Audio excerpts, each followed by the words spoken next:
And ఈ cinema success అయిన తర్వాత సార్ నాకు 'ఠాగూర్' సినిమా గుర్తొచ్చింది సార్.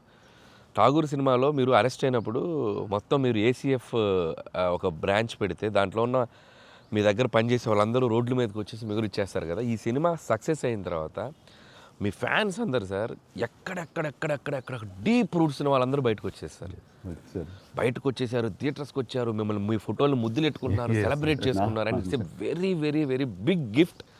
ప్రేక్షకులు సినిమాని చూసే ప్రేక్షకులకి ఎంత గిఫ్టో మిమ్మల్ని పర్సనల్గా అడ్మైర్ చేసే మీ ఫ్యాన్స్ అందరికీ ఇది ఇది ఇది మాత్రం మిమ్మల్ని సెలబ్రేట్ చేసుకుంటున్నారు సార్. అదొకటి నేను అబ్జర్వ్ చేశాను. అవకాశం ఇచ్చింది నువ్వే అనిల్. ఎందుకంటే నీకు చిన్నప్పటి నుంచి నీకున్న డ్యాన్సింగ్ మీద ఇంట్రెస్ట్ తోటి నా సినిమాలు చూస్తూ ఆ సినిమాల్లో ఆ డ్యాన్స్ని ప్రాక్టీస్ చేస్తూ ఒక ఇష్టం ఏర్పరచుకున్నావు.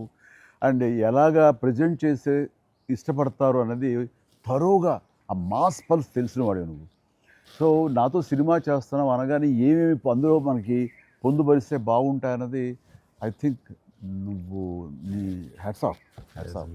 అండ్ దానికి ఎన్హాన్స్ చేస్తూ లాస్ట్కి వచ్చేసరికి సినిమా మరో లెవెల్కి వెళ్ళటానికి ఆయన అనుకోవటం, ఆయనతోటి నాకున్న బాండింగ్ని నువ్వు ఈ సినిమాలో క్యాప్చర్ చేయడం అనేది ఇట్స్ ఎ ఫెంటాస్టిక్.